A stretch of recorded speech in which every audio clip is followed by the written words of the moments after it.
believe that our eyes give us a clear and complete picture of the world. When actually the human eye sees less than 1% of what's really there. Which means that right now, we're surrounded by an entire world we can't see. Mysterious forces, hidden light waves, even invisible creatures. Oh, jeez. I'm Matt Eisman, and I've been fascinated with the invisible since I was a kid. That's one of the reasons I originally became a doctor. And now, I'm on a quest to find the most amazing invisible phenomena on the planet. I've traveled all over, meeting with scientists who make the invisible visible. Oh my God. With their help, we put together the ultimate list of surprising and bizarre phenomena that surround us every minute of our lives. So join us as we count down the top 40 most amazing things you could never see with your own eyes. This is Invisible. We make decisions every minute based on the evidence of our senses. But in fact, that evidence is often dead wrong, simply because we can't see 99% of what surrounds us. The invisible is everywhere. And when you're counting down the top 40 most amazing invisible secrets, you don't have to go far. So coming in at number 40 on our countdown, the Earth's bacterial rain. Something we're bathed in everywhere we go. Across the planet, a constant drizzle of millions of bacteria rains down continuously every minute of every day, including here in Bayou country, where I've come to investigate the invisible. Fellas, how you doing? How you doing? I'm Matt. At a backyard barbecue. Welcome to Louisiana. So, am I officially now is this a swamp in Louisiana? This is it officially? Yes. There's the swamp. That's one of them. Anything I should be afraid of in there? There's a lot. Everything. Even as we're talking, we're breathing in this invisible bacterial downpour, which also includes ghostly insect carcasses, stone asbestos fibers, even sand from desert sandstorms and ash from volcanoes thousands of miles away. You gotta squeeze it good. But now, as blasts of infrared heat billow up from the grill, a great die-off takes place. Caught in the rising inferno, literally millions of airborne life forms are instantly incinerated. A massacre we never see. State employees. Among the victims here in Cajun country are the products of an astonishing feat of invisible pyrotechnics that would make any fireworks maker proud. Except that it's far too fast and far too small to see. At number 39, I'm talking about the supersonic spore explosion. This violent blast happens in the beds of sphagnum moss out in the swamps. To reproduce, sphagnum moss spores have to shoot up high enough to be picked up by the wind. So as the spore cap or operculum explodes, the spores are ejected so fast they experience an incredible 36,000 Gs. A human can only survive about 15 Gs for a few seconds. And according to biologist Brent Christner, there's another less savory invader that's all around us at this barbecue. It can live for weeks on countertops or wherever there's moisture and reproduce explosively in uncooked food. And it sickens hundreds of thousands every year. At number 38 on our countdown, Salmonella. So this is the salmonella then? Yes. All right, so let me see here. Oh, here we go. So this is it. Now see, that's on the food right now. So I want to make sure this fire is pretty hot. Yes, nasty. The Salmonella bacteria is a close cousin to the earliest life on Earth. It's all around us here in the bayou and everywhere on the planet. searching for the moisture it needs to reproduce and multiply. Something like salmonella could make you really sick. Right. What's the advantage to the salmonella to get inside of us and cause all these problems for us? Well, for a microbe, our gut's a pretty good place. It's just chock full of food. You know, it's like a buffet table at Vegas. That's right. We take all the trouble of putting the food in this singular place. So for the bacterium, it isn't more ideal.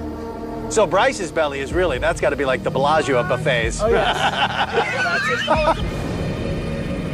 Our burgers and gator sausages have ground, whose population is doubling every 30 minutes.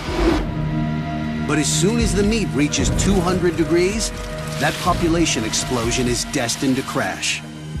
I gotta say, I don't want any of this on my meat. So Brian, let's fire this up and make sure it's well cooked. Let's do it.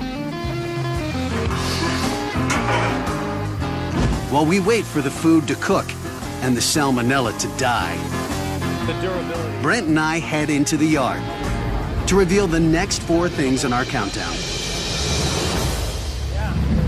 Out here, everything seems peaceful, but actually an entire invisible universe is swirling around us. And one aspect of that universe you can't see comes in at number 37 on our countdown: the Backyard Massacre. Earlier this morning, the air hovered gently over the lawn, rocking its invisible multitude of creatures back and forth. But now at noon, the air warms up and begins to rise. A great vertical elevator of heated air begins to lift off. And all the teeming life at the bottom is carried up with it, into the Louisiana sky. Across the planet, 2 million tons of bacteria and 55 million tons of spores and algae are pulled into the skies every year by invisible vortexes like this. There they join thousands of invisible species floating above Earth. Most die and never return. But at least one species doesn't need to worry. I'm talking about number 36 on our countdown, the water bear. This tiny 8-legged animal can last decades in hibernation, locked in a dry, dormant state, waiting for moisture. It amazes me the durability of some of these smaller organisms. Yeah, and it's even been reported that with water bears that they've been taken up into space and been brought back and survived. Unbelievable. Unbelievable is right.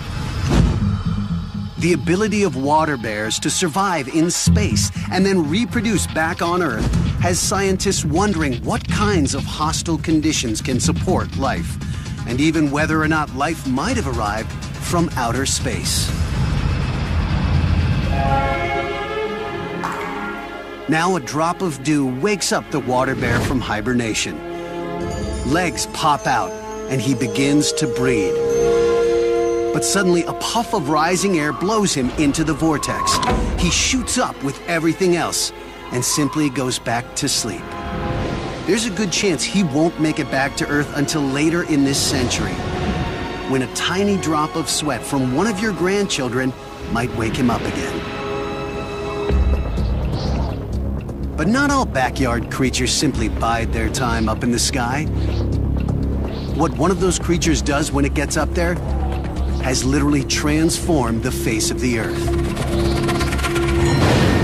Coming in at number 35 on our countdown, meet Pseudomonas syringae. Well, this is an organism called Pseudomonas syringae that lives on many different kinds of plants.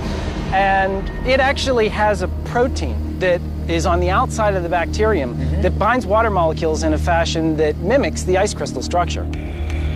Syringae's bizarre protein actually forces water to freeze above freezing temperature. It's an ability that comes in handy when syringae has been dragged up into the clouds. As the protein forces water molecules to crystallize into ice, the crystals grow heavier, start to fall, and melt into rain, with syringae inside. Which for syringae is the whole point. It's carried back down to Earth riding in the raindrops it created. Seringe's amazing ability has scientists rethinking the whole process of how rain is made.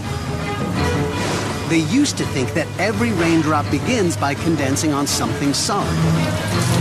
Microscopic particles of dust, salt, and even micrometeorites.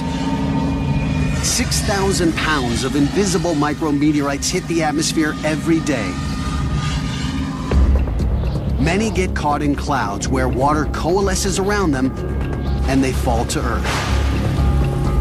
It's been estimated that every time you hold out your hand in a rainstorm, you're catching at least a few of these invisible travelers, billions of years old, that just made it to Earth. But some scientists now suspect that invisible ice-making bacteria like Seringe might be responsible for up to 80% of all the rain that falls on Earth. If so, this tiny invisible creature may have literally remade the face of the planet. And Seringe's reason for doing so goes far beyond just hitching a ride home. By creating rain, these microorganisms help plants to cover the planet, the very plants they feed on to survive. I assume there's lots of stuff going on in the dirt, too. If the air above our typical backyard is buzzing with invisible life, below us, there's a world at war. One amazing fighter in that tiny battle comes in at number 34 on our countdown, the Streptomyces soil warrior. It's a creature the eye can't see, but the nose can definitely smell. Let's just take a look at some of the soil right beneath our feet here. If you smell that, what does that smell like? Is this a trick? You're not... No trick. Okay. It smells like dirt. It does smell like Wait, dirt. No, it's definitely dirt. I'm getting dirt. But there's a deadly secret behind that pleasant, earthy smell. That characteristic smell is a compound called geosmin, and that's made Geosmin. Geosmin. That sounds like a fancy perfume that some socialite might wear. Geosmin. Well, it's kind of a perfume in that it's aromatic, but it's made by a very specific kind of organism. That organism is one of the oddest but most vital critters in the invisible world, Streptomyces. Let me show you. Here in a tiny pore in the lawn, Streptomyces squirts out geosmin as poison.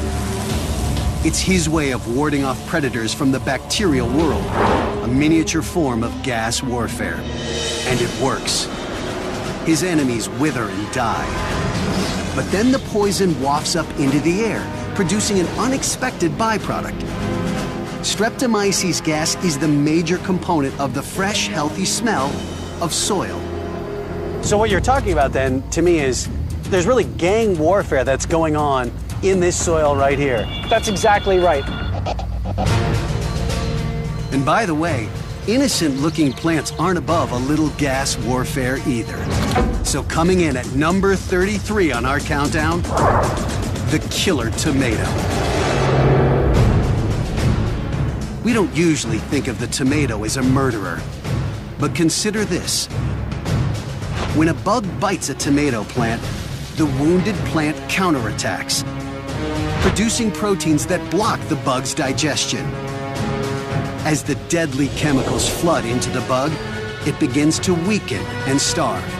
And ultimately, it dies. I'm pretty excited for alligator sausage. Yes, it's delicious.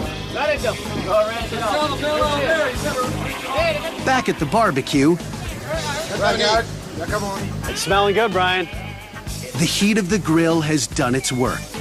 Where's the gator? I want a plate of gator. And the results of its invisible massacre of the microbial world are delicious and quite safe to eat. That was fantastic. But now, I'm heading into the heart of the swamp. A primeval place where gators don't mind making a meal of humans. This is my first time being in a swamp, so I'm excited I've got two experts with me. Might be your last, too. Thank you. The swamp is a place where animals hunt using light we can't detect. Islands float on gases we don't sense. And invisible forces create mummies that last for thousands of years. I'm entering a Louisiana swamp to continue our countdown of the top 40 amazing things you could never see with your own eyes. I can see why people like coming out here. In this swamp right now, I feel as isolated from civilization as I've ever been. Isolated? Yeah, I mean, it feels like there's nothing around. You'd be actually really, really surprised about that. Right now, there's a lot of things around you. One of those things comes in at number 32 on our countdown. The slow-mo dance of death. And you can see it in a damp, musty place like this better than almost anywhere else. As dead plants and animals like these decompose, bacteria, fungi, and microscopic animals feed on the fats, protein, and sugars. Why is this dance of decomposition invisible? Well, some things are invisible because they're too small to see, or too fast for the human eye, or part of a spectrum we don't see. But some things are invisible because they happen too slowly. To make these processes visible, you have to speed them up with time-lapse photography. Here, a mouse decays over 40 hours, compressed to 30 seconds. As insect scavengers devour it from the outside, microscopic bacteria consume it from inside. The gases they release seem to animate it, until the entire body is reduced to a pile of fur. By shooting one frame every few minutes or hours or even days, time-lapse photography like this opens up a different window on the unseen world by speeding things up, revealing how invisible swamp dwellers are always at work, devouring the dead in an endless process of recycling. But down at the bottom of the swamp, the invisible process of death unfolds in a totally different way.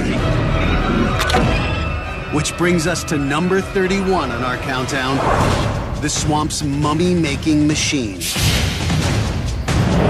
Down here, the almost total lack of oxygen keeps tiny predators away. So everything raining down into the peat on the swamp floor is preserved in a state of natural mummification. It's a fact our ancestors knew well. In Europe, peat bogs were used as medieval refrigerators to store butter and even bodies. Ancient people even used the swamps to deliberately preserve the victims of human sacrifice. These so-called bog bodies were mummified in swamps and reportedly brought out on special occasions to rejoin their families. The lack of oxygen down here creates another invisible threat. That's number 30 on the countdown. The methane menace. As plant matter turns to peat, it spits out methane as a waste product, otherwise known as swamp gas. I want to see some of the methane. Can we churn up a little of the methane gas? We can. Not the old-fashioned way. I know you had gator. I'm talking about from the bottom of the swamp. Usually it bubbles invisibly into the atmosphere. But sometimes it gets trapped and erupts millions of years later, wreaking deadly havoc. When enough seeped into a Los Angeles department store in 1985, the resulting explosion injured 23 people. But just as invisible methane can kill, it can also bring life, at least to algae. Oh, hey, check this out, coming up right here, man. It looks like a giant pile of mud in the middle of this swamp. This is an algae mat. That's algae. Yep. It looks a lot like a whale had Mexican food last night, to be honest with you. Really, really bad Mexican food. So that looks like mud. I always thought algae was green. Well, it's not green right now because it's conserving energy. There's not a whole lot of sunlight coming down. So what's happening is that it's dormant. But as the sun brightens, the dormant algae come alive. and sprout tiny whip-like structures that undulate and propel them through their invisible world. Then, to conserve energy as the sun dims, the little propellers drop away. That would be the equivalent if we went hungry, our arms and legs falling off, and then when somebody started cooking hamburgers, we would grow new ones and then go get our food. Exactly. But the algae aren't quite powerful enough to tread water at the surface. For that, they have an invisible helper, the swamp gas. The little bubbles, that's the methane that's actually keeping it afloat. So the algae is not simply keeping up with the surface tension, it's actually got a gas underneath it, the methane that's coming up from the decomposition going on at the bottom of the swamp. Unbelievable. Invisible swamp gas is so powerful it creates something I can hardly believe I'm seeing. It's a legend of the southern swamps that has fascinated and even killed people down here for hundreds of years. And it's number 29 on our countdown. Call it the land that wasn't there. Check out this island. It looks solid enough to walk on. And it is. Well, sort of. And only if you're very careful. Because what you can't see is that it isn't solid land. It's actually a floating island made of peat. It was created when a mass of peat was ripped from the swamp bottom by gas rising relentlessly beneath it. That's how powerful invisible swamp gas is, even though you could spend weeks here and never know it existed. If we walk on it, sometimes you might hit a little hole this big. Right. You go straight down. So when they're hunting on it, you walk with your gun like this. That way, if you do fall in, maybe the ends of the gun will stop you from going down. While we're on the hunt for the invisible, there are also duck hunters out this morning. Some of who wished we were invisible.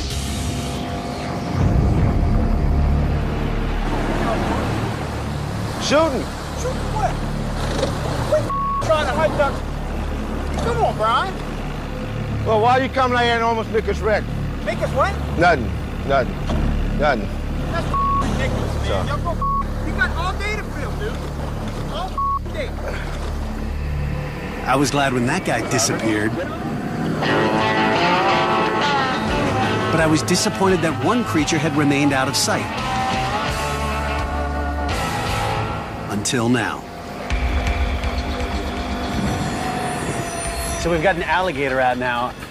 That is absolutely an alligator. Alligator mississippiensis is the Latin name. It's the American alligator sitting right there. Looks about 4 or 5 feet long from here. It's a pretty big animal. I don't think of alligators as being invisible. Well, right now we're seeing him because he's basking, but we've been out a long time today. There's 200-300 alligators in this lake. That's the first one we've seen. So what you're saying is we haven't seen the alligators, but they've been seeing us. Absolutely. How high can they jump? They can jump almost their body length. So about 4 to 5 feet? And how high are we out of the water? Not that high. Don't look at me. You want to come here and see him. I just hope he looks tastier than we do.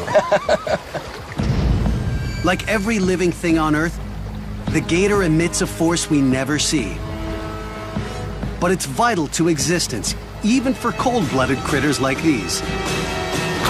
And it's number 28 on our top 40 countdown of the invisible world, infrared light. Today, modern man has lots of technologies that let us see what's hidden right before our eyes. And Trevor's brought one of those gadgets into the swamp. Right here. It is a thermal imaging gun. If I just zoom in right here on him in the log, he is white hot compared to everything else around him. Check this out.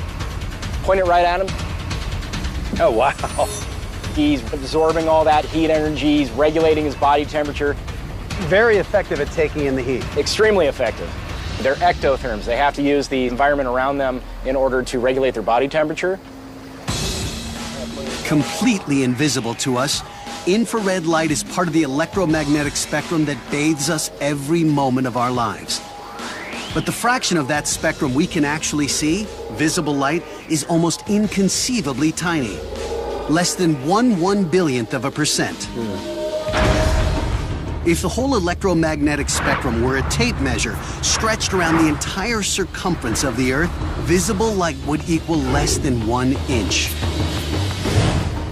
When you breathe out, you can see the heat lines. Really? Heat up your beard, yeah. Since infrared is heat, special cameras and other devices allow us to penetrate its invisible secrets. And those instruments give us a vital power. Engineers use infrared to monitor the intense heat billowing from cooling towers, or the heat loss of an average house. Infrared even shows us the invisible reality that happens when we light a stove, or how the heat of boiling water spreads through a mug. But just because infrared is invisible to humans without special technology doesn't mean it's invisible to everybody. Some creatures have an organ that possesses what seems like a superpower to us.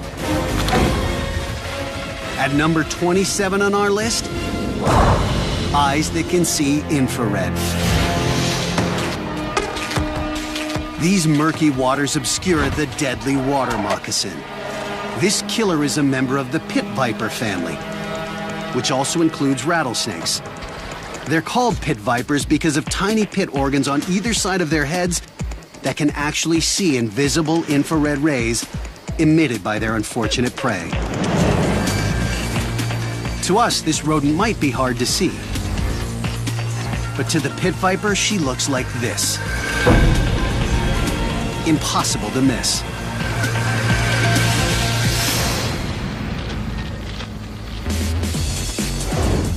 You I can still see. Yeah.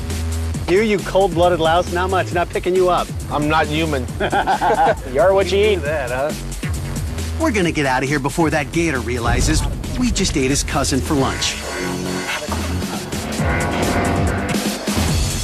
Now I'm headed to an airplane storage yard to learn how invisible technologies keep us safe, even as invisible forces try their best to knock us from the skies.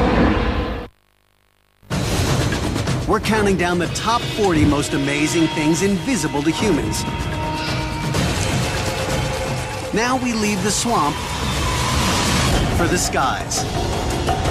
The next 6 things on our list all come from the world of aviation. They say that flying is the safest way to travel. That you're statistically more likely to get into a car accident than a plane crash. Well, that may be, but if so, it's just proof of the immense power of the invisible world. Because when you think about it, everything about flying involves the invisible. We don't see the immense powers that lift us up. We don't see what sets us down safely. And we certainly don't see the invisible forces that are constantly but invisibly working against the plane while we're up at 30,000 feet. Probably the best place to investigate those forces is here. A place where jets come to be refurbished, or recycled, or cannibalized for their spare parts. And since it's dead quiet, and you can get up close without being blasted by takeoffs and landings, this is where I'm starting my search for the invisible life of the modern jet.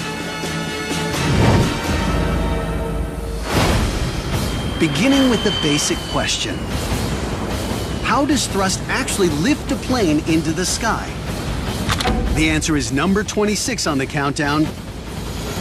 The hidden dynamics of lift. Technically, it's not the wing that gives us the lift. It's the invisible air around the wing.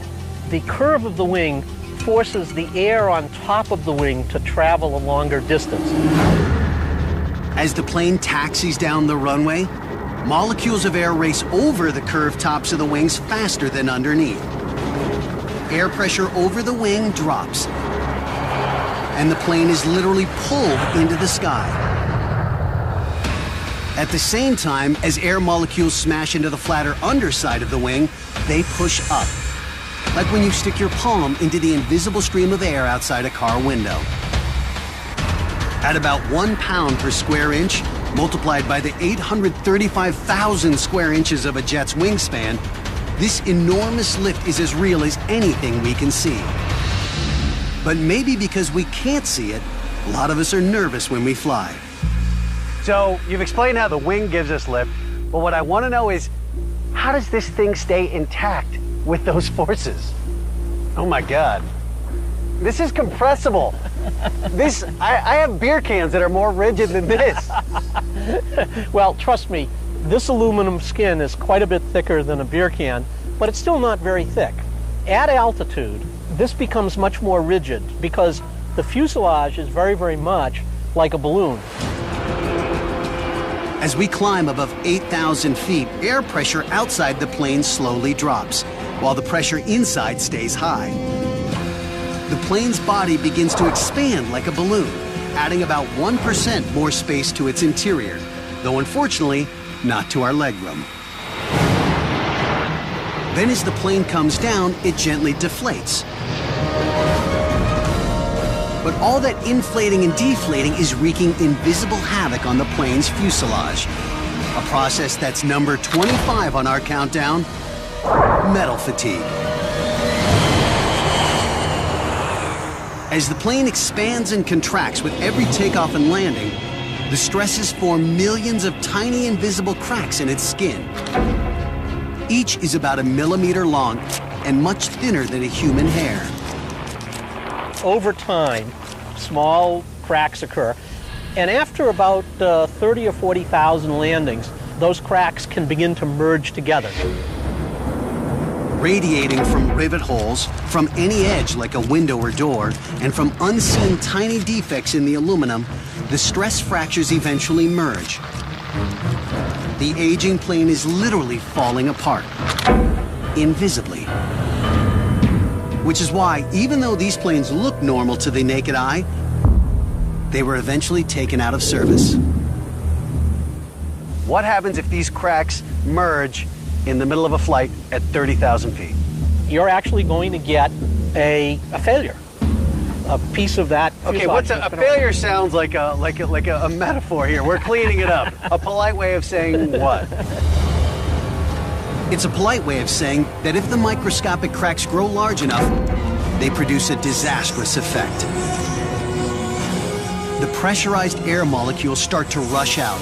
If the rush is fast enough or the metal weak enough, the violent force can rip a section of fuselage right off the plane.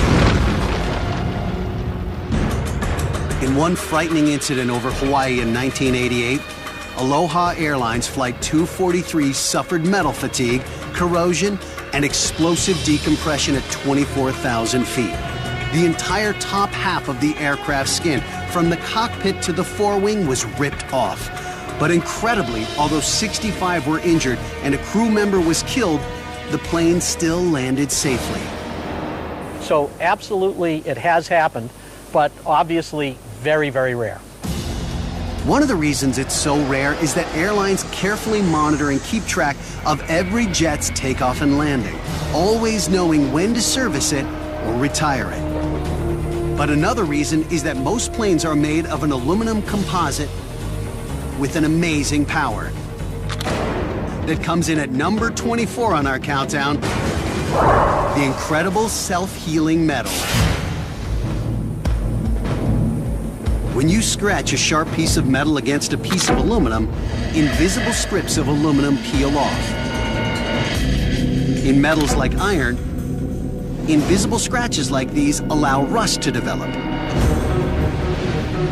But the aluminum spontaneously repairs itself. As the metal reacts with oxygen, a layer of aluminum oxide spreads across the gouge and continues to seal it until a complete replacement has been formed. The strength of aluminum oxide is one reason why this amazing metal is so resistant to weathering and so good for plane bodies.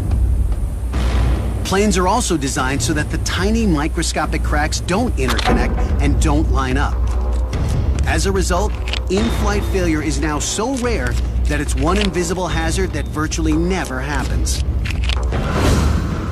But modern aircraft hold invisible secrets that are much more common. So as our countdown lifts off, get ready to meet air that bleeds, cosmic rays that pass through you as if you were invisible. And the sky's deadliest invisible danger.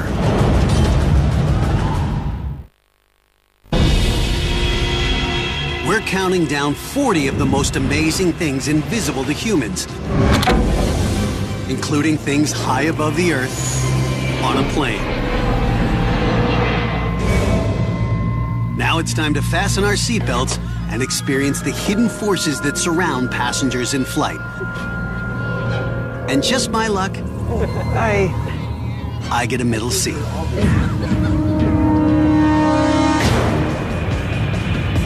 As we take off, the atmosphere outside thins and cools. As we approach 30,000 feet, the height of Mount Everest, we would need oxygen tanks to survive outside, where temperatures are a deadly 30 degrees below zero. But invisible life thrives even out there.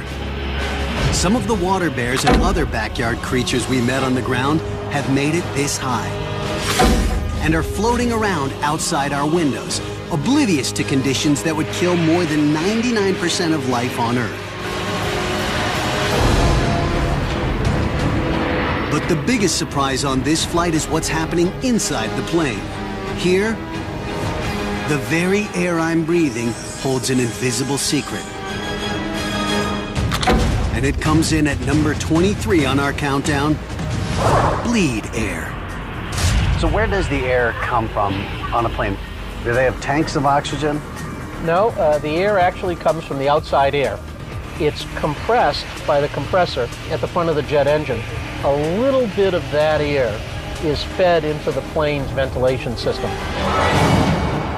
As this so-called bleed air rushes into the engine, it's pressurized and hits 450 degrees. When it's fed in, it's very hot because compressed air is very, very hot. And it is cooled down to cabin temperature.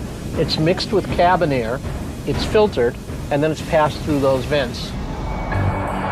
But as it passes through the jet's engine, it picks up atomized engine oils and other toxic chemicals. Now, it's pumping them into the cabin.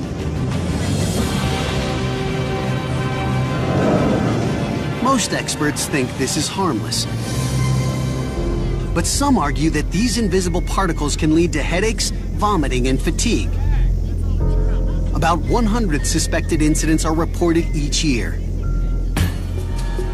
In the United States, you have 50,000 flights a day taking off, so obviously it's very, very rare. But at 30,000 feet, even the invisible hazard of bleed air has to take a backseat to an invisible bombardment from space. It affects us everywhere we go, but nowhere as intensely as up here. At number 22 on our countdown, cosmic rays. Once the plane gets up to its flying altitude, you really have to worry about cosmic rays. What are cosmic rays? They actually come from space. They bombard Earth constantly. They usually are fragments of atoms that maybe have their electrons stripped off, and they can actually penetrate the thin skin of an airplane. Zooming in from every direction of the universe, most cosmic rays started life as basic atoms like hydrogen and helium. But the explosions of stars sped them up to almost the speed of light and transformed them into high-energy particles that race towards Earth. But our atmosphere mostly protects us from them, at least down on the surface. When cosmic radiation hits the atmosphere, it interacts with the molecules there, mainly oxygen and nitrogen, and starts picking up electrons again. And pretty soon it's just a little iron atom all by itself and falls to the Earth harmlessly.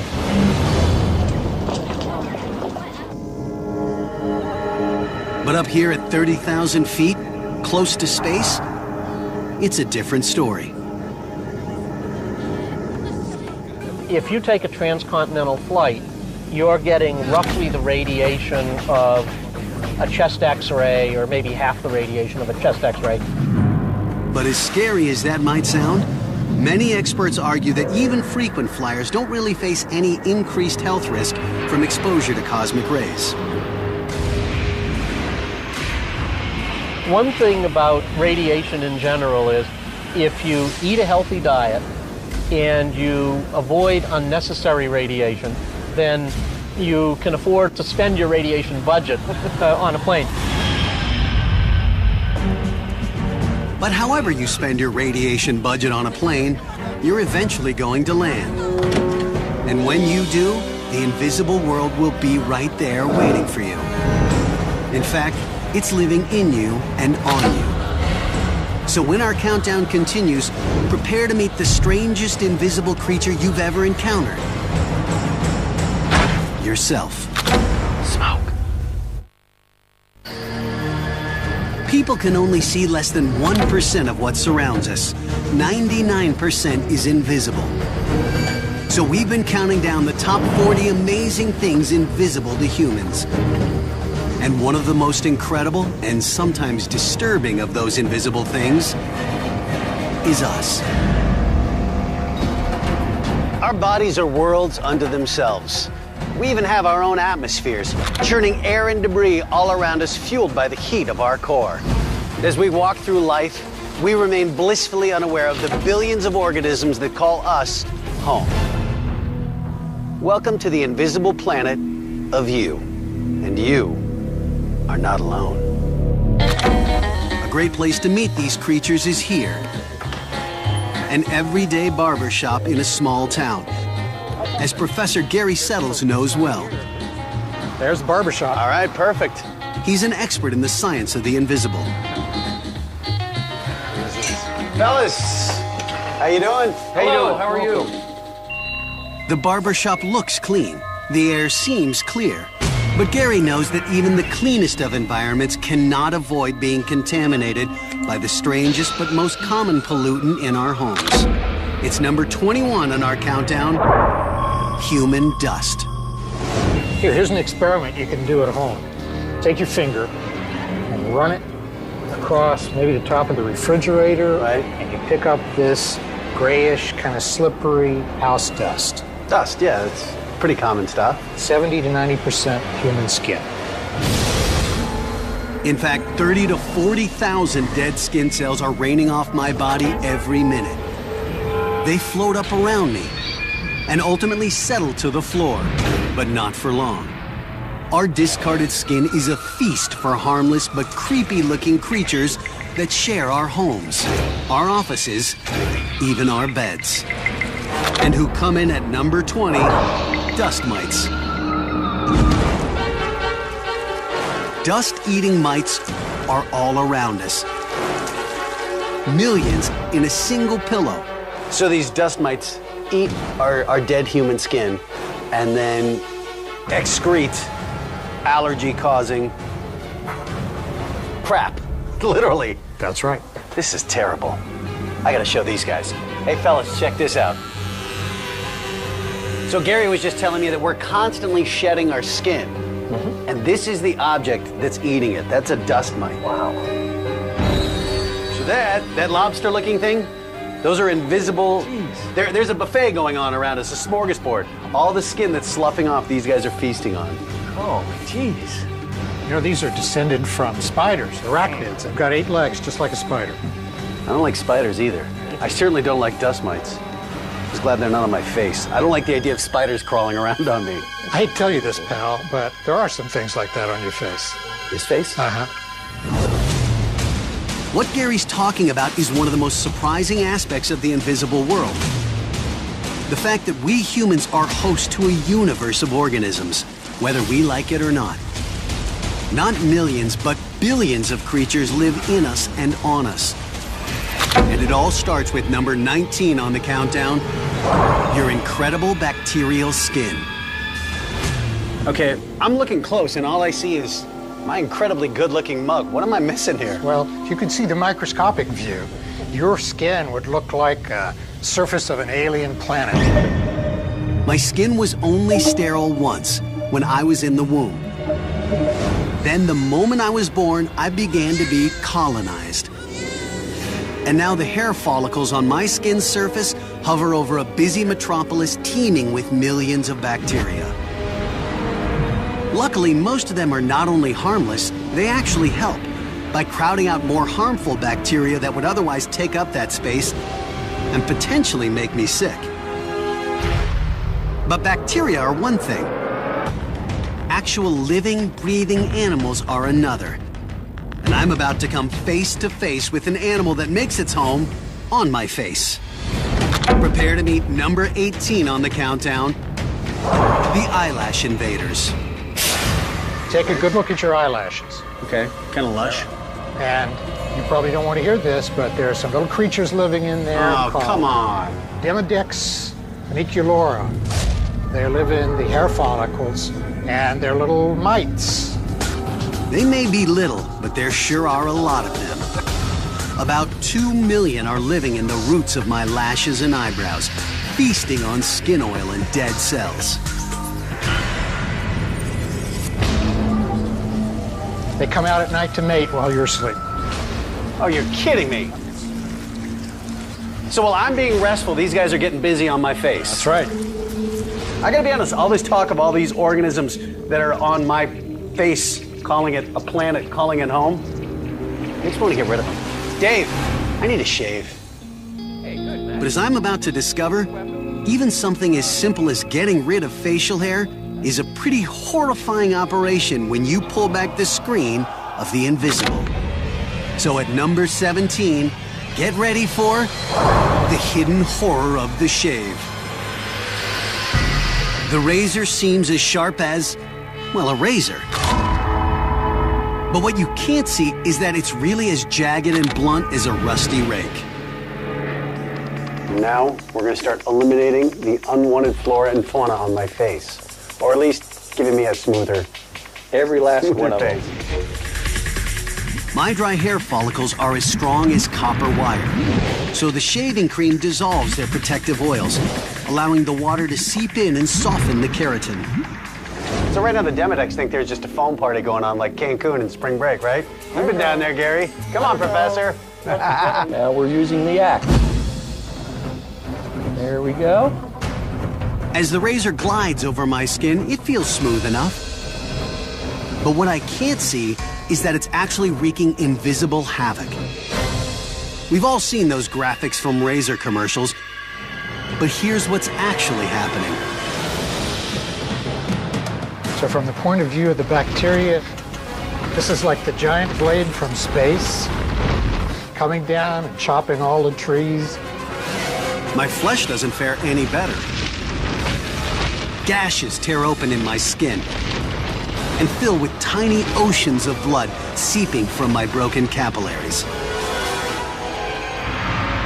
Up close, Dave's razor is coated with 500,000 skin cells and millions of bacteria, which is why he drops it into a familiar blue solution that was first cooked up in a Brooklyn bathtub in 1947. It's barbicide, a potent killer of bacteria and fungi. The results are instant annihilation. Okay, and I believe that will about do it. Well, it's nice. I feel rugged. It's like I was in a battle. Like it was me versus all the bacteria on my face. And yeah, I got some cuts, but you should see the other guy. Huh? See you, Dave. Yeah. Ready to face the ladies? Now Gary has a surprise for me. We're going back to his lab, where he's figured out a way to photograph number 16 on our list, the invisible winds. To do it, he uses a mind-boggling process known as Schlerin photography. How does Schlerin work? Well, it uses the fact that light travels at slightly different speeds through different temperatures. Slower through cold air, faster through warm. So what is Schlerin? The warmer the air, the faster the light travels, just by a tiny amount. And this causes it to bend through an extremely small angle. That's called refraction. Schlerin takes the light bending through these slight temperature differences and turns it into a visible image. So the invisible air currents flowing around us suddenly come to life in a way humans had never seen, until now.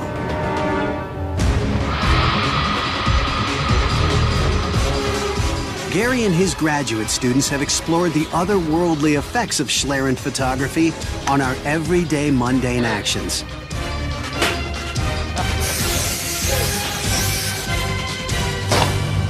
Get away from this mirror. In the process, they're opening a remarkable window onto the invisible cyclones that swirl around a cough, a gunshot, even the sniffing noses of our best friends. As this dog exhales, his breath shoots downwards, away from what he's sniffing. It's one of canine evolution's neatest tricks, allowing him to inhale the pure scent of his target. A Smith & Wesson 500 Magnum. The sharp line of a shockwave zooms from the barrel, followed by invisible billows of propellant gas. The sound waves from a trumpet seem to linger in the air in front of it. Music made visible. But the most amazing thing Schlerin reveals is us. Well, let's see it in practice. All right. So I just sit right here. Sit right in front of the mirror. I'm about to experience a phenomenon that surrounds all of us, all the time. And there you see yourself with all your hot air visible. Oh my God. And thanks to Schlerin photography, we can now reveal that phenomenon. Number 15 on our countdown, the human thermal plume. Wow, so this is the heat coming off of me, the atmosphere that exists around the body. That's your human thermal plume. That's amazing, the heat just radiating off even my fingers. Yep. Because your skin is warmer than the I'm surrounding steaming. air. Yep. It's like I'm a magician. Smoke. Traditional infrared cameras also let us visualize invisible heat. But not like this. Here you're not looking at surfaces, you're looking at the air. And you're seeing the temperature differences in the air.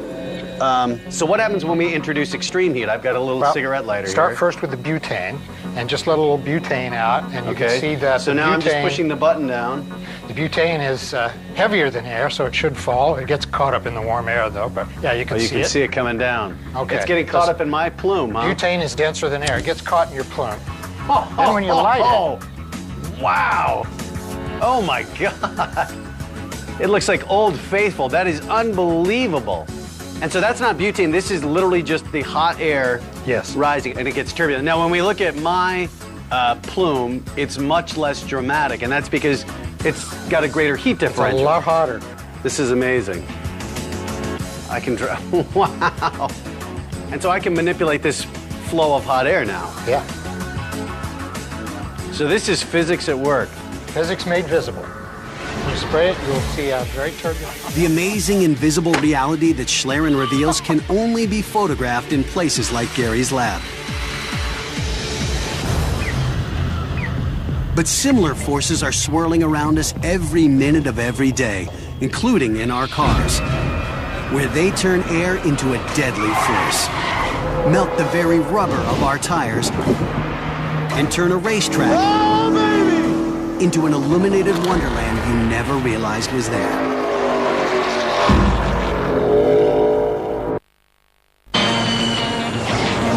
We're counting down the top 40 most amazing things invisible to humans. And one place the invisible has us in its iron grip is behind the wheels of our cars. So what better place to steer into their secrets than a racetrack?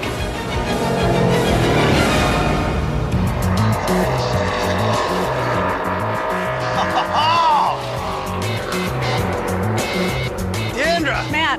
Pleasure meeting you. Meet you. So you literally wrote the textbook on the physics of NASCAR. I did. So you will be able to explain to me the invisible forces that these cars face at high speeds? Not only explain them, I'm going to be able to let you experience them firsthand. Oh my God, it's like an earthquake. Let's get to it. Go. Every time you get in your car, you have to contend with an invisible force that generations of car designers have struggled to master. It's number 14 on our countdown, the ocean of air. What would you say is the main invisible force that these drivers have to contend with? I think the most significant invisible force is going to be air. Air is just like water. So you can imagine a car driving through the air is like if you were walking through water. You have to move the air molecules out of the way in order to go forward. Now that's an interesting way. I've never really thought of air as a fluid. You are. So even as I'm sitting here, I'm surrounded by billions and billions of air molecules. And I can move them just like that. I move billions of molecules of air. You did. My slow-moving arm simply wafts the molecules aside. But as the race car struggles to cut through at 200 miles per hour, the air molecules smash against it, barely able to get out of the way fast enough. So how do these cars cope with this invisible force? Well, they're designed to optimize that force. You want everything to be smooth because what you're aiming for is for the air to go as smoothly over the car as possible. So car designers use wind tunnels to make the invisible visible. Smoke trails rake every inch of a modern car, looking for anything that interrupts the smooth flow of air. On many of today's models, even the most minute angle is designed to minimize invisible drag, which is why so many fuel-efficient cars have such strange, oblong shapes. Now what about this here? What is this? This is called a splitter, and the purpose of the splitter is to give the car front downforce. As air molecules crash into the front of the speeding car, the splitter traps some of them above it. The powerful vortex creates a high-pressure zone that presses down the front of the racer. Without it, a fatal rush of air builds up beneath the car, causing lift. Good for airplanes, but potentially disastrous for cars. As molecules pour over the back of the car, a spoiler, named because it spoils the dangerous rush of air, does the same thing, but for a different invisible reason. When you have a spoiler, when the air starts coming over the car, it gets going really fast over the top of the car. And the faster the air moves, the less pressure. You want pressure because pressure is downforce. Okay. So the splitter gives you front downforce. The spoiler gives you rear downforce. That's going to push the rear wheels into the ground. And again, pushing down means grip. Grip means fast. We go again. I feel like I want to get inside the car now. Let's go. It's thin. I mean, this just feels like a regular... This will be my first time in a 700 horsepower car that can hit 200 miles per hour. All right, wish me luck. I love you, Mom!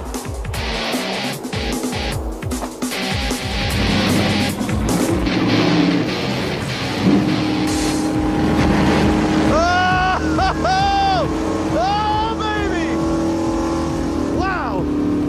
We are flying! Doing 150! These turns are unbelievable! As the splitter and spoiler on my race car exert downforce and press the tires into the track, a new invisible force comes into play. The fact that when we drive, we're actually flowing on number 13 on our countdown, the river of molten rubber. At 300 to 350 degrees, the molecules of the car's tires liquefy and lay down an invisible sheen of molten rubber, 1/1000th of an inch thick. This sticky river provides grip, which gives the car better traction, allowing it to go faster. But to protect drivers from the effects of too much heat, today's pit crews use infrared cameras like this one to monitor their cars. And these cameras open a spectacular window onto what's really going on behind the wheel and under the hood. Which brings us to number 12 on the countdown, the thermal dynamics of racing. Everything glows in a heat pattern we never see. Yellow and red are hotter, blue is cooler. The intense heat of the undercarriage radiates into the ground below, lighting it up. The track itself glows from the heat of passing tires. in clear contrast with the cool blue of the stands. And at 98.6, people's body heat barely registers next to the far hotter body of the cars, which radiate a patchwork of infrared. This superheated engine seems to glow right through the hood. And the mere touch of a cooler human hand leaves a brief, ghostly imprint on a burning hot front tire.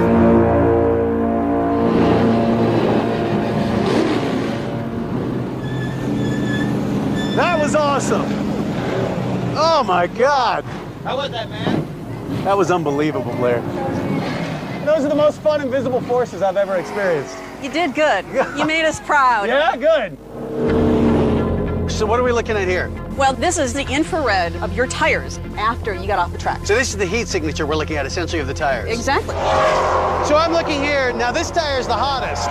It is. So this is my right rear tire. So what does that mean? Well, when you're accelerating, maybe you felt it. The car goes from the front to the back. Sure. And when you turn left, the car shifts from the left to the right. Okay. And so when you're accelerating coming out of a corner, you're putting a lot of force on that right rear tire.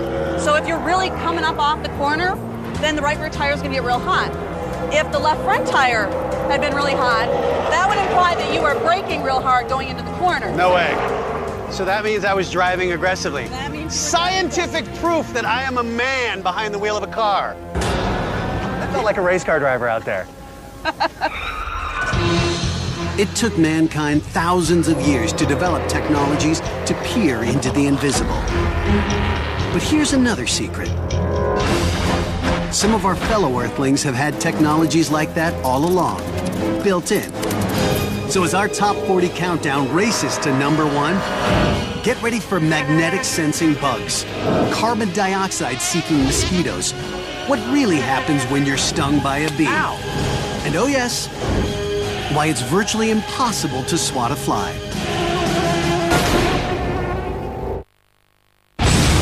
We're counting down the top 40 most amazing things invisible to humans. To reveal the next 7 numbers on the list, I'm back in Louisiana with my guide Brian, biologist Susan Mopper, and her assistant Andre, to hunt for creatures with invisible superpowers. The only problem is, these creatures are bugs. You can jump in the swamp at this point. And I hate bugs. Spiders often do. Well, we don't have to go too far because we'll find some insects and flowers and spiders. Okay, I'm just more concerned about the Cajun with the machete. Like aliens from another planet, many of these insects possess powers we can only dream of. Navigating with light spectrums we never see. Communicating with chemicals we never sense. I don't like spiders. I can just feel this air. As we go deeper into the woods, we're about to encounter one of mankind's deadliest enemies. It's a tiny killer that uses the invisible to literally suck our blood. At number 11 on our countdown, nature's guided missile. Otherwise known as the mosquito. God! They'll twist your ankle. Mosquitoes are coming, though. Yeah, they're all getting. Oh! All right, hold up. Bad now. Oh, yeah. They're all over you. We're getting eaten alive, buddy. How do they track me? You're leaving a trail of carbon dioxide. So my exhalations, Yeah. that's sending out the dinner bell to That's right. mosquitoes. Yeah. Stop breathing. They won't find you. Right. As we walk, I'm breathing perfectly normally. But what you can't see is that a billowing cloud of carbon dioxide is emanating from my lungs and leaving a trail as it dissipates in the atmosphere. Incredibly, this mosquito can taste my CO2 trail up to half a mile away. It hones in and hurries to its latest victim. In this case, me. Ow! God! And it can track more than just my CO2. As I move, I'm triggering the release of lactic acid from my sweat glands, and she hones in on this invisible trail as well. Unfortunately for mankind, the mosquito's diabolical ability to attack us has deadly consequences. Mosquitoes transmit malaria, West Nile virus, dengue fever, yellow fever, and a dozen other diseases. Their bites kill more humans than any other animal on Earth. About 2 million a year. But mosquitoes aren't the only things that attack in this forest and use the invisible world to do it. Our countdown has now arrived at the top 10 most amazing things in the invisible world. And that brings us to another group of warriors, the social insects. These creatures communicate so successfully that their societies rival humans in cooperation, the division of labor, and even the ability to wage war. Witness number 10 on the countdown, chemical communication. Oh, look, guys. This is a deadly fire ant nest. Ooh. Yes. That looks pretty dormant. So is this abandoned then? Oh, no, it's very active. There are thousands, maybe even millions of ants below ground. Watch this. Is that safe to run your finger through their house? If I do it really fast. Oh my God. There we go. How do they coordinate this attack? Do ants speak? They speak using chemical signals. The ant trail looks dry and ordinary. But what we can't see is that it's glistening with invisible pheromones. Chemical signals the ants use to mark their way. Thousands of ants race down this invisible trail like a well-marked highway. Invisible pheromones like this influence thousands of species, including mammals, automatically triggering irresistible responses so powerful, it's as though their recipients are programmed like zombies.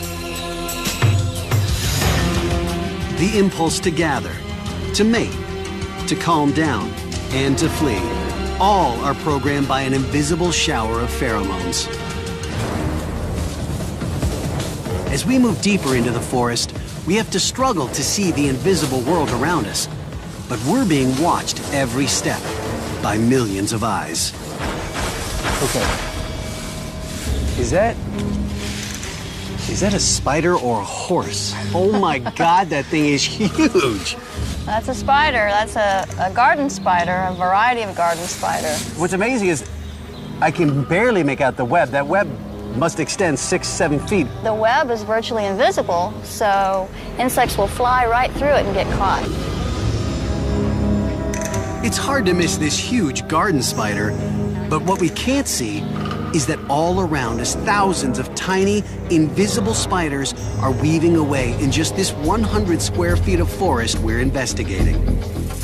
Their survival depends on defeating the incredible sensitivity of an invisible organ designed to pierce a world completely undetectable to us.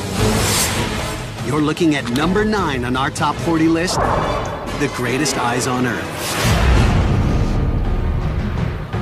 This dragonfly's compound eyes consist of 30,000 tiny lens-capped optical units called ommatidia. Each is pointing in a different direction, allowing her to see almost everywhere at once. Her ability to sense even the tiniest movement allows her to see things coming in slow motion. She's not the only one, as everyone knows who's tried to swat a fly. Which brings us to the greatest escape artist on Earth. Number 8 on the countdown, nature's Houdini. I'm talking about the common housefly, who has the same ability to see movements that are invisible to us by sensing things in slow-mo. Here's how that power works. As you begin to swat a fly, it will take 1/30th of a second for your hand to strike. But for the fly, that's an eternity. It easily sees your hand coming, maps the trigonometry of the strike, and begins flapping its wings at 200 flaps per second. It's gone, long before your hand crashes down.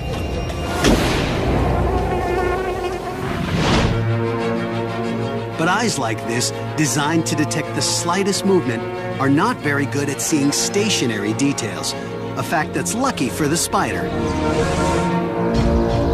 but fatal for the fly. So, despite their unbelievable powers of perception, they can't detect the web. They don't see the web. It's invisible to them. That's right, it's invisible. And when they catch something in it, that will disturb the web, so they'll have to... I don't like being in here with insects, all right? Not as brave as I look, you know. But as I'm about to discover, in the invisible forest, spiders and mosquitoes are a minor inconvenience compared to a bee sting. So we got bees out here, huh? Yep. Lots of bees. Like ants, these social insects rely almost entirely on the invisible world to survive. Just finding food is a marvel of detective work. Take this little critter. She has a remarkable tool that comes in at number 7 on our countdown, the magnetic bead. Iron-rich granules embedded in her stomach actually allow her to detect the magnetic lines arcing out from the Earth's molten iron core, which help her navigate. The Chinese discovered evidence of the Earth's magnetic field when they invented the compass in the 8th century AD. But bees already had this power for millions of years. And that's not all. Bees have another power that comes in at number 6 on our list, electrostatic supersense. Both bees and flowers build up a tiny electrostatic charge, invisible to us. As the bee lands to feed on the flower, its electrostatic charge causes the flower's pollen to stick to her. But it also drains the flower's charge, which will take several hours to build up again. As the next bee passes, it can instantly see that the flower's charge is gone and doesn't have to waste its time. Our countdown has made it to the top 5 most amazing things invisible to humans. And that brings us to the invisible power that bees use to coordinate their attacks.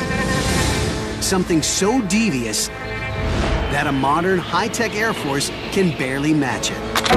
At number 5 on the countdown, the invisible attack signal. Get heavy too, I don't want to hear it from you. When you're stung, ow, the harpoon-like needle is still alive and pumps venom for up to a minute. At the same time, a substance called isoamyl acetate sends out a banana-like smell that attracts other bees. They follow it and sting whatever's emitting it. So they would emit a pheromone, a banana-scented pheromone in the hive that lets everyone know the hive is under attack.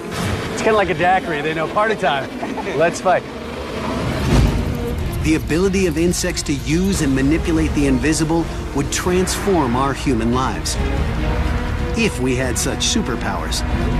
But just as likely, access to the invisible universe would swamp us in a chaos of sensory overload. As it is, we can barely sense a mosquito homing in for the kill. Damn it. Won't leave me alone. I think you missed it. Ow! I'm delicious. That's my take-home message.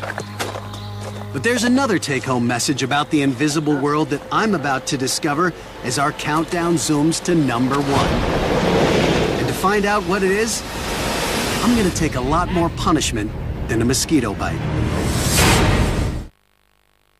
We've almost reached number 1 on our countdown of the top 40 secrets of the invisible world. I go with the right hand now. And my last stop is a boxing ring, where I'm meeting up with fight doctor Matt Jansen to uncover the invisible universe of our bodies themselves.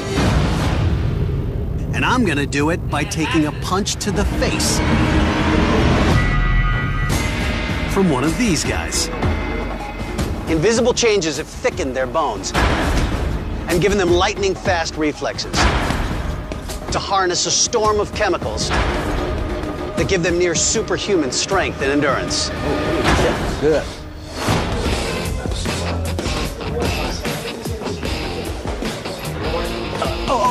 See now?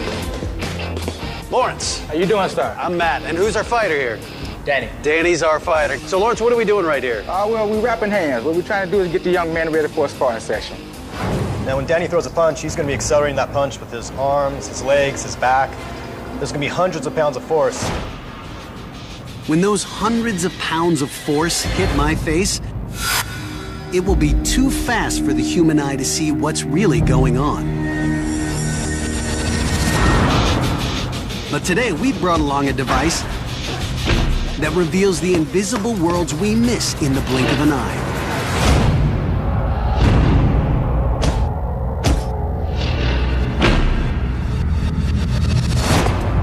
Now, earlier in the countdown, we showed how some things are invisible because they happen too slowly to see. But for centuries, the same was true for things that happen too fast, until we developed ultra-high-speed photography. Which brings me to number 4 in our countdown, the super secrets of speed. Slamming into a wall at 150 miles per hour, a rock-hard golf ball compresses, rebounds, and resumes its original shape. The secrets of speed animate the insect world as well. Consider the ladybug. Its hardened shell is actually a set of outer wings that evolved to protect the delicate inner wings. These now unfold to 4 times the bug's body size and need to beat at least 3 or 4 times before the bug is airborne. As a water balloon bursts, the rubber peels back at 50 miles per hour, leaving the water itself briefly suspended in space. Ultra-high speed shows that when it comes to the human body, we're not as solid as we think. Take, for example, the invisible world within our fists and behind our skulls. What goes on in the brain when a punch is delivered? The brain is contained within the skull, a hard shell, but it doesn't give much protection against the sort of force these boxes are delivering. As the punches land, the front of the skull collides with the frontal lobe of the brain, where neurons shut down until the brain can repair itself. But with enough swelling, the neurons suffer a temporary short circuit, and the fighter blacks out and hits the mat.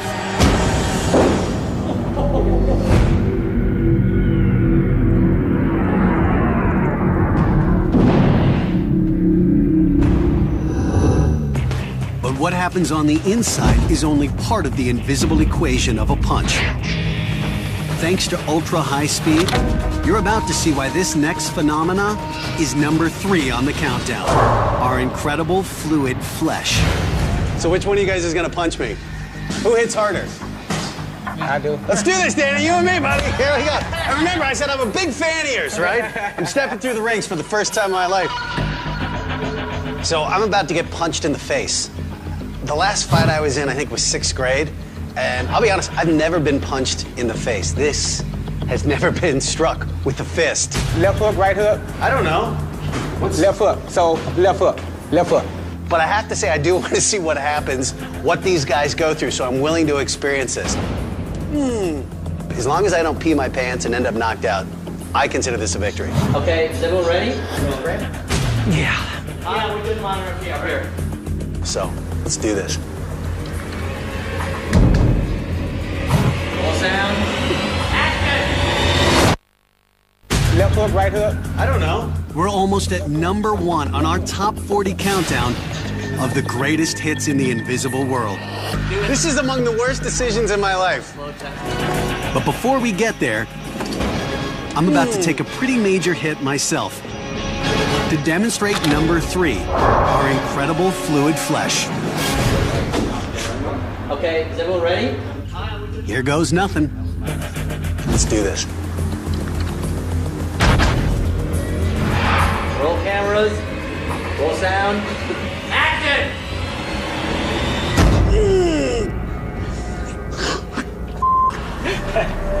All right. How's it going? That was a good shot. Oh. All right, guys, we have the high-speed footage of me getting punched in the face. And before we roll it, let me remind you, this is for science. Keep the laughter to a minimum. Hit it. As soon as the punch lands, all the momentum is transferred to my face. There's bone underneath there, of course, but my loosely packed skin and fat cells really are a fluid, They act like a shock absorber, distributing the impact in huge ripples. Oh! Somebody forgot to dunk. Wow!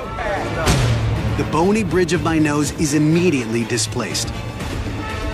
As the momentum flows to the opposite side of my face, the flesh over my left cheekbone expands out in a huge temporary bulge.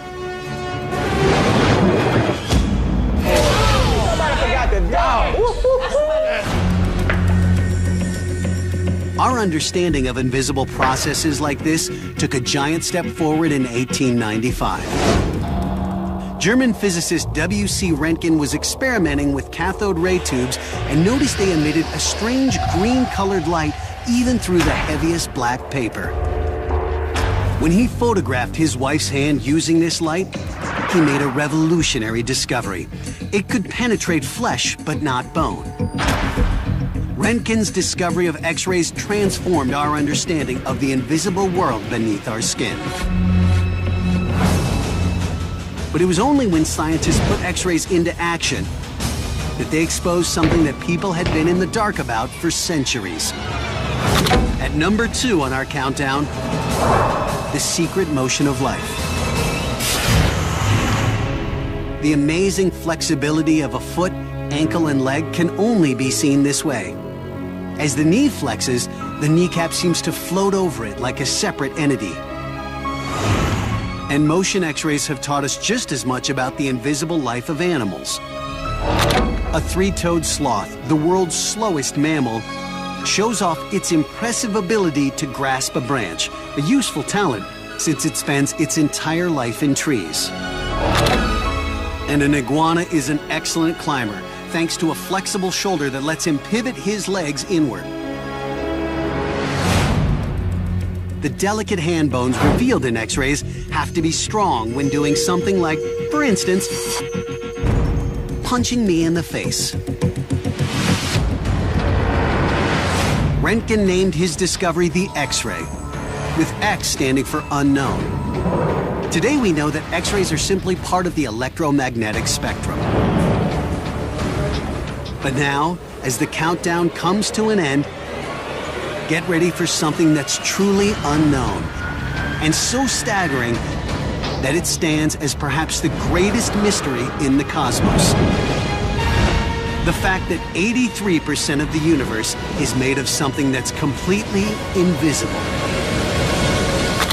Topping off our list at number 1, the incredible enigma of dark matter.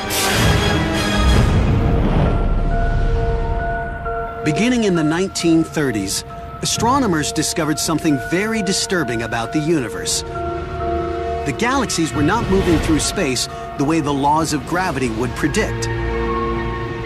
And the only possible explanation was that all the matter we see, stars, planets, gas, dust, even black holes, only constitutes about 17% of the actual matter of the universe. The other 83%, the vast majority of creation, is totally invisible to humans. Scientists named this missing mass dark matter, and to this day, they have no real idea what it is. Some theorize that dark matter may be concentrated in black holes, or in failed stars called brown dwarfs. But others think it might permeate the whole universe, meaning it might be passing right through us, right here on Earth. The only certainties are that dark matter is most of the universe, that we have no idea what it is, and that it's totally invisible.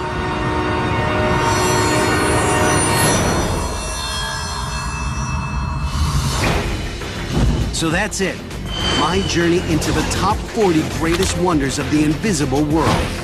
Whether it's something as familiar as a backyard barbecue, or as exotic as the stratosphere, the take-home lesson is the same.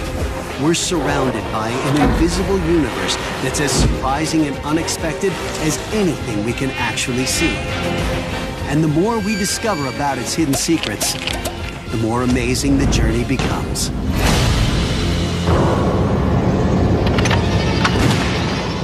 the jungle can make you or break you.